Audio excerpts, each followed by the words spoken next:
안녕하십니까. 이어서 경남 소식 전해드립니다. 오늘 아침 6시부터 경남 모든 지역에 미세먼지 비상 저감 조치가 처음으로 발령됐습니다. 이에 따라 경남 지역 1,300여 개 행정공공기관은 차량 이부제를 의무적으로 시행합니다. 자세한 소식 김태림 기상캐스터가 전해드립니다. 네, 앞서 들으신 것처럼 오늘 경남 지역에도 처음으로 미세먼지 비상 저감 조치가 내려졌습니다. 이 초미세먼지 비상 저감 조치는 초미세먼지의 평균 농도가 이틀 연속 50마이크로그램을 초과할 때 내려지는데요. 어제는 이 기준을 넘어섰고 오늘도 어제와 상황이 비슷할 걸로 예상됨에 따라 이 같은 조치가 내려졌습니다. 이에 따라 오늘 오전 6시부터 오후 9시까지 도내 행정공공기관은 의무적으로 차량 이부제를 시행하고요. 대신에 택시 부재 해제와 시내버스 증회 운영을 실시합니다. 또 사업장과 공사장은 조업 시간을 단축하고 살수 차량을 운행하는 등 미세먼지 발생 억제 조치를 시행해야 합니다. 이외에도 도민들 역시 외출을 자제하고 대중교통을 이용하는 등 모두의 노력이 필요하겠습니다. 자, 그럼 자세한 경남 지역의 초미세먼지 농도 살펴보겠습니다. 현재 김해가 61마이크로그램으로 가장 높고요. 뒤를 따라 창원 58, 밀양이 49마이크로그램까지 올라 있습니다. 오늘 밤에는 추가로 국외 오염물질이 유입됨에 따라 내일도 상황은 달라지지 않겠습니다. 오늘 경남 지역 하늘 자체도 맑지는 않고요. 추위는 없겠습니다. 동부 지역은 의령과 창녕, 함안이 영하 1도로 출발해서 낮 기온은 13도 안팎으로 어제만큼 오르겠습니다. 경남 서부 지역은 함양과 거창, 합천이 영하 2도로 출발해서 낮 기온은 12도 안팎까지 오르겠습니다. 내일부터는 하늘이 다시 맑아져서 다음 주까지 내내 맑고 온화하겠습니다. 기상정보였습니다. 대구 경북 정치권을 중심으로 문재인 대통령의 신공항 발언에 크게 반발하고 있습니다. 동남권 신공항을 둘러싼 지역 갈등이 10년 만에 다시 불거지고 있습니다. 박선자 기자가 취재했습니다. 자유한국당 대구 경북 의원들로 구성된 TK 발전협의회가 청와대에 공개 질의서를 전달했습니다. 문재인 대통령이 13일 부산을 방문해 동남권 신공항 재검토 가능성을 시사한 것으로 해석될 만한 발언에 대해 진짜 의미가 뭔지 제대로 해명해 달라는 겁니다. 특히 총선을 앞두고 부산 경남 지지율을 의식한 정치적 의도가 있는 건 아닌지 맹비난했습니다. 정부가 중립적인 그런 기관의 용역을 따르겠다고 다 해서 결정된 건데 이제 와서 난데없이 그런 거 보니까 이것은 다분히 정치적 의도가 있는 거 아닌가 이렇게. 부산시는 신공항과 관련해 5개 시도 합의를 최우선으로 여겼는데 이마저도 쉽지 않습니다.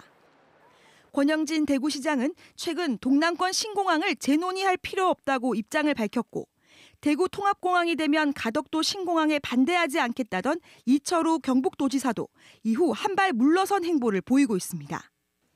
이 상황에서 부산시는 뾰족한 대안 없이 설득 작업만 강조하고 있습니다. 대구 경북 쪽과의 소통이 필요하다고 생각합니다. 상생의 입장에서 본다면 충분히 대화할 수 있는 여지를 안고 있다는 것을. 대통령의 큰 선물이라며 한껏 들뜬 부산시, 보다 현실적인 대안 모색에 나서야 합니다. 지역 갈등을 재현했다. 또 결국은 선거용이란 맹공에 잃어버린 10년을 답습하지 않을까 우려되기 때문입니다. KBS 뉴스 박선자입니다.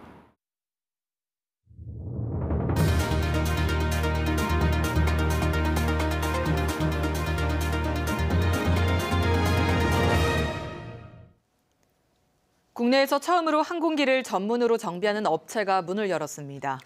그동안 해외에서 항공기 정비를 받아야 했던 항공사들은 시간과 비용을 절감하게 됐고 관련 일자리도 크게 늘어날 것으로 기대됩니다. 차주아 기자의 보도입니다.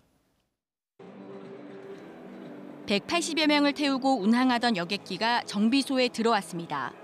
비행 7,500시간마다 기체와 시스템 등을 점검하는 중정비를 받기 위해서입니다. 그동안 해외에서 정비받았지만 국내에 항공정비 전문업체가 생기면서 처음으로 여객기 정비를 맡겼습니다. 비행기가 정비를 하기 위해 밖으로 나가야 되는 시간이 절약되고요. 체류비라든지 이런 것들 다 절약할 수 있고 또 국내에 있기 때문에 아무래도 의사소통이나 그런 것들이 조금 더 편할 거라고 생각되고 있습니다. 국내의 첫 항공정비 전문업체인 한국항공서비스가 민간 항공기 정비를 시작했습니다. 한국항공우주산업 등 7개 기업이 지난해 설립해 정부의 항공정비 전문업체 지정을 받아 본격적인 항공기 정비에 나서게 됐습니다. 그동안 해외에 의존했던 항공정비 물량은 한 해 1조 원 규모. 국내에 항공정비 전문업체가 생기면서 정비 비용과 시간이 줄어들게 됐습니다. 한국항공서비스는 국내 항공기들뿐만 아니라 해외 정비 물량 유치도 기대하고 있습니다. 7월까지 미 연방항공청으로부터 수리 인정을 확보할 계획을 가지고 있고 해외에 운항되고 있는 항공기 수주 계획으로 넓혀갈 수 있는 항공정비 중심 산업단지도 함께 조성될 계획이어서 관련 일자리가 2만 개 넘게 생겨날 전망입니다. 정부도 세제와 기술 개발에 지원하고 정비 인력을 양성하는 등 지원을 아끼지 않겠다고 약속했습니다. KBS 뉴스 차주합니다. 현대중공업으로 매각을 반대하며 총파업을 결의한 대우조선 노조가 산업은행 서울 본점 앞에서 항의 집회를 열었습니다. 국회에서도 매각의 문제점을 알리는 토론회가 열리는 등 여론전도 한층 가열되고 있습니다. 이대환 기자가 보도합니다. 대우조선 매각에 반대하는 노조 80여 명이 산업은행 서울 본점을 향해 달걀을 던집니다. 대우조선 매각은 그동안 회사 정상화를 위해 희생한 근로자들의 노력을 무시하는 처사라고 주장했습니다. 대우조선이 정상화되어 있는 이 시점에서 이 문재인 정부가 현대중공업에게 재벌 특혜를 주려하고 있습니다. 여기 오신 대의원중들 이것에 동의하십니까? 조합원 92%의 압도적인 지지로 총파업을 결의한 대우조선 노조. 오는 27일 현대중공업 노조와 함께 전체 조합원 상경 시위를 예고하는 등 투쟁의 강도를 높이고 있습니다. 국회에서는 대우조선 매각의 문제점을 짚는 토론회가 열렸습니다. 전문가들은 현대중공업이 대우조선 인수로 국내 시장 80%를 장악하게 돼 조선산업 생태계가 크게 훼손될 것이라고 우려했습니다. 생산규모 축소는 불가피하다 이렇게 생각을 합니다. 그렇기 때문에 1+1이 2가 아니고 1.5 이하로 떨어질 것이다 저는 생각을 하고요. 지배력이 100%가 되기 때문에 하차없이 목을 조이는 것은 무조건 가능한 거예요. 이건 무조건 현실인 거죠. 이런 가운데 현대중공업은 다음 달 8일 산업은행과 본계약을 맺은 뒤 대우조선 현장 실사를 진행할 계획입니다. 대우조선 노조는 본계약 전에 총파업을 시작하고 실사단 방문도 저지할 계획이어서 물리적 충돌 가능성도 커지고 있습니다. KBS 뉴스 이대환입니다. 다음 달 13일 전국 동시조합장 선거를 앞두고 경남에서도 선거법 위반이 속출하고 있습니다.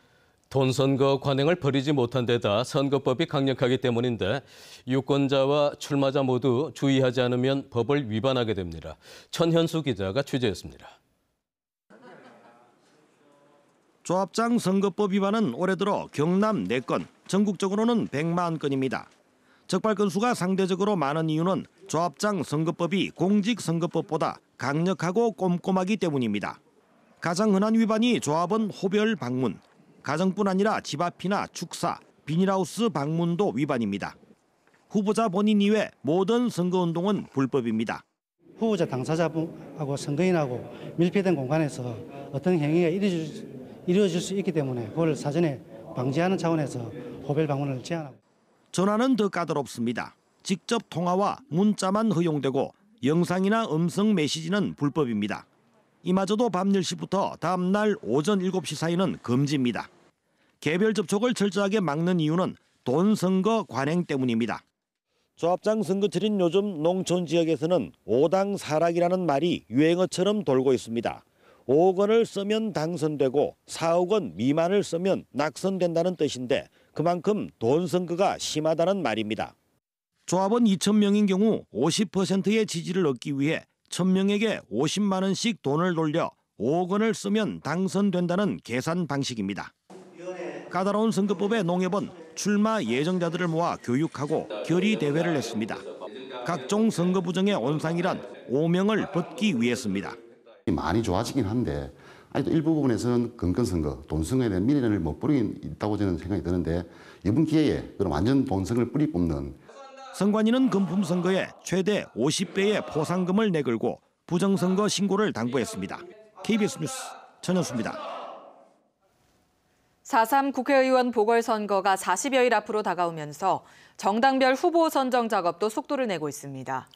KBS 창원의 보궐선거 예비후보 여론조사 결과가 발표된 뒤 진보 진영의 후보 단일화 논의도 급물살을 타고 있습니다. 김소영 기자의 보도입니다. 정의당은 창원에 제2당사를 꾸리고 대표가 상주를 선언하는 등 적극적인 행보에 나섰습니다. 여영국 예비후보는 자유한국당과 양강구도를 이룬 KBS 창원의 여론조사를 언급하며 후보 단일화에 힘을 실었습니다. 진보 원탁회의가 구성되어서 거기서 안이 나오면 중재안이 제안되면서 하면 저희들은 적극 검토할 그런 생각을 가지고 있습니다. 민중당 손석형 후보 역시 KBS 창원의 여론조사 결과를 통해 진보 단일화로 유력 후보를 이길 수 있음이 확인됐다며 원탁회의 중재안을 적극 검토하겠다는 여 후보의 말에 환영의 뜻을 나타냈습니다. 단일화되면 반드시 승리한다는 것은 역사가 증명한 사실입니다. 원탁회의와 함께 단일화를 이루어내겠습니다. 경남 진보 원탁회의는 오는 25일 후보 단일화 방식을 논의합니다. 더불어민주당과 자유한국당도 후보자 선정 작업에 속도를 내고 있습니다. 민주당이 후보 공모를 마감한 결과 창원 성산에는 권민호 예비후보가 단독 신청했고 통영고성에는 김영수, 양문석, 최상봉, 홍순우, 홍영두 예비후보 등 5명이 신청했습니다. 자유한국당 공모에는 창원 성산의 강기훈 예비후보가 단독 신청했고 통영고성의 김동진, 서필원, 정점식 예비후보 등 3명이 신청했습니다. 민주당과 한국당은 각각 오는 24일과 26일 면접에 이어 경선 일정 등을 정할 계획입니다. 바른미래당은 창원 성산에 이재환 후보의 공천을 확정했습니다. 더불어민주당과 자유한국당의 후보 면접이 마무리되는 이달 말쯤 이번 보궐선거 후보들의 윤곽이 어느 정도 드러날 것으로 보입니다. KBS 뉴스 김소영입니다. 김해 씨가 무연고 사망자나 고독사를 한 시민에게 150만 원 이내에서 장의용품과 장의시설 사용료를 지원합니다. 통영시가 대표적인 관광지인 삼도 수군 통제영을 밤에도 관람할 수 있도록 야간 경관 조명 설치를 추진합니다. 밀양 아리랑 아트센터가 오는 3월 1일 3.1운동 100주년을 맞아 독립군 아리랑 뮤지컬을 공연합니다. 창녕군이 오는 10월까지 병해충에 걸린 학교와 아파트 나무에 대해 무료로 나무 진료 컨설팅을 제공합니다. 하동군이 당초 한국수력원자력 계획에 따라 화계면 1원을 예비 후보지로 선정했던 양수발전소 건립 신청을 하지 않겠다고 밝혔습니다. 하동군은 무엇보다 주민 의견을 우선하겠다며 후보지에 사는 주민이 사업을 반대해 사업을 신청할 뜻이 없다고 설명했습니다. 김경원 하동부군수는 오늘 양수발전소 공모 사업에 대한 신청 포기 의사를 공식적으로 발표할 예정입니다. 경상남도가 3.1운동과 임시정부 수립 100주년을 맞아 다음 달 1일부터 4월 11일까지를 100주년 기념사업 중점 기간으로 정하고 핵심 사업 23개를 추진합니다.